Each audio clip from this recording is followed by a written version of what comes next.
what I was expecting for 2025, but I was thinking more along the lines of flying cars and us not needing to work anymore, and way less navigating this job market as I sit on the floor of my childhood bedroom. But it is what it is. Hi, hello, welcome back, or welcome to my channel. My name's Emily Durham. I'm a careers coach, a careers content creator. My job is basically to help you fall in love and make money in yours. I've got my laptop in front of me as per usual, and I'm pretty sure you have a subscribe button in front of you, so I'll just give you a second. Step number one is kind of giving basic bitch, but we can't get into the 2025 stuff until you have your resume and your LinkedIn up to date.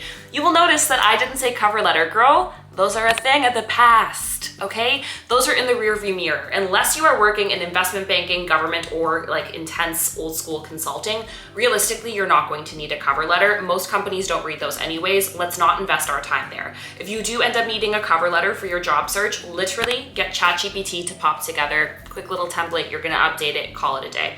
Thing number one, when it comes to updating your LinkedIn profile, there are a few things you absolutely need, especially in 2025. Now, I do have videos breaking down step by step how to do a total overhaul if you think that your profile needs a facelift, but these are the core things we need to do. Having a photo for your profile and a LinkedIn header is a non-negotiable. Your profile is 80% more likely to get opened when you have those things. So have a professional-ish photo. Even if it's a cute little selfie girl, that's more than fine. And even if your banner is just like a cute little basic template downloaded off Adobe Express or Canva, that's fine with me too. Next is your headline. Now that's typically where people put what their current job is, but I challenge you in 2025 to spice that shit up. Whether you're a student or you're currently employed, let's use that as an opportunity to summarize the unique value you bring, not necessarily your job title. And if you're struggling with what yours should be, pop it into the comments. I will literally write you a customized title like this. You definitely need to have a nice little bio. Now people get freaked out when it comes to the bio on LinkedIn. You shouldn't. As long as you have about 5 to 6 sentences, we're killing it. Ideally, you want 1 to 2 sentences to describe who you are, what you do, and what you're looking for. Next is the easy stuff where I literally want you to copy and paste your work experience on your resume directly to your LinkedIn. In the work experience section, include everything. Now, people often sleep on the skill summary in your LinkedIn. I don't know why, because like I said, we're using LinkedIn as a search tool. When recruiters are looking for talent, they're typing in the keywords that are important to them. One of the best hacks to make sure you have the keywords that are important to recruiters is in your skills section.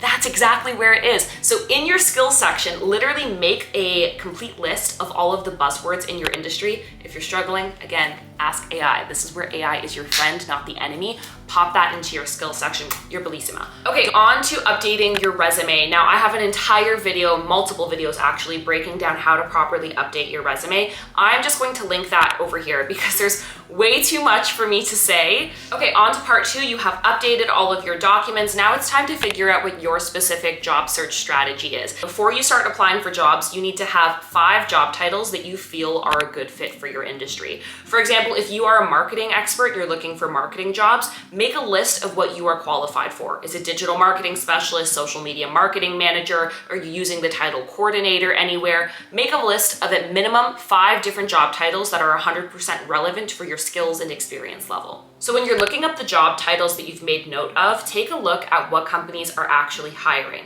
You'll notice some companies are hiring a lot, some companies aren't, and make a list in Excel of all of the companies that you see that are actively hiring. This is gonna seem tedious, but trust me, the more the merrier, and this tracker is going to help you in just a second. A lot of people ask me, Emily, do I need to customize my resume and my cover letter for every single job application? Absolutely not. You just need to make sure that your resume is strong and solid for the industry that you are applying to, and that should be more than enough. Ideally, you have this long list of maybe 100 companies that are hiring. Maybe you've kept note of what those job titles are. First thing you're going to do is literally go apply to all of those. It doesn't matter what time of day, doesn't matter how many applicants there are. All it takes is one, and you can be the one.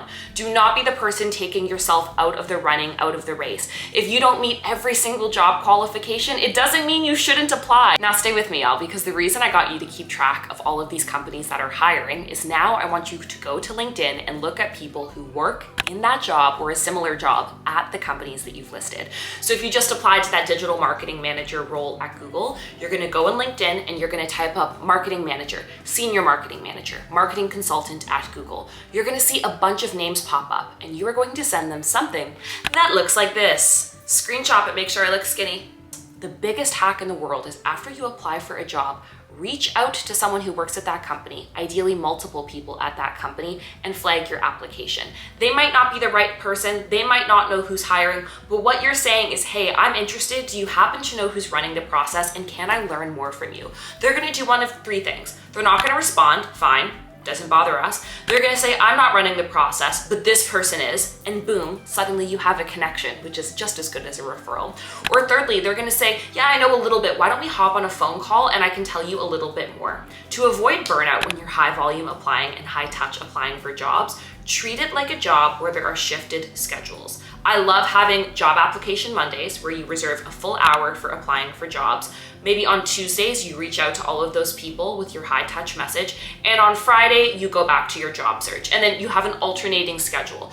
We also need to be doing that exercise for prospective companies. Maybe companies that aren't hiring yet, or companies that we haven't heard back from, our dream companies. Pick a list of maybe 10 to 20 companies that you're like, yeah, I would really enjoy working here. Have a diversity of industry and a diversity of company size, because as the economy changes, different sectors and different organization sizes struggle differently. And you're gonna do the exact same thing we talked about. Look up people who are in your dream job or similar to your dream job at these companies and send them a message like this. Your goal is to get them on the phone for 15 to 20 minutes to learn more about their career, ask them questions about their career growth. And the goal is to have a structure where it's a 20-minute chat, where the first part is an introduction of you, then an introduction of them. You ask them 2 to 3 questions about your career, and then you have a call to action. Now, your call to action might be, can you connect me with someone in your network who's hiring? Can we stay in touch for when you are hiring? Or can I meet with you again because I'd love to keep learning about your career? That gives you so many options, because now you get to decide, is this person a referral, a mentor, or somewhere in between? If you were to ask me the silver bullet,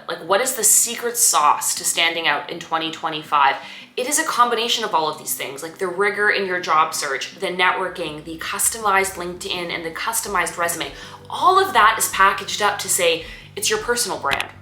Personal brand is what gets you hired in 2025, because if all of us have the same strong AI resume, all of us have the same strong, AI answers for these interview questions, what's going to make you stand out is how you deliver information.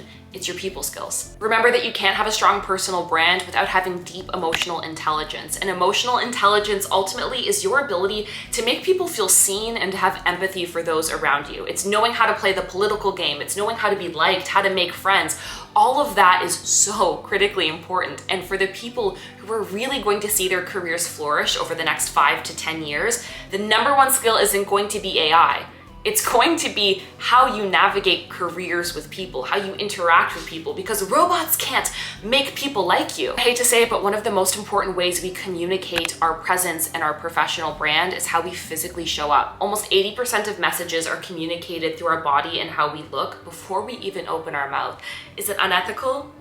Yeah, sure is. But if you are showing up places professionally dressed, clean, smelling good, breath isn't stinky, smile is wide, having strong body language and a strong visual presence with how you show up places matters. If you invest in how you communicate and physically how you look, I'm telling you that your career is going to flourish. If you take nothing else away from this video, it's that you need to update all of your documents and administrative work. You need to invest heavily in networking. You need to be flagging your application after you apply online. And your goal should be to have a strong personal brand and personal presence, and really figure out how that shows up for you in person and online. If you have literally any questions, no matter how big or how small, please feel free to leave those in the comments. If you know me, you know I'm always responding to comments. I put on my TV shows. I am currently binging The Real Housewives of Salt Lake City. I'm obsessed with it. It is so good. Lisa Barlow is everything to me. So I open up my laptop, and I answer all of your questions, and I watch my TV shows. It's just like a fun little hangout. So don't be shy. Please feel free to let me know what your questions are, but I so enjoy hanging out with you, and let me know if there's anything I can do to help. But if not, I will see you in my next video.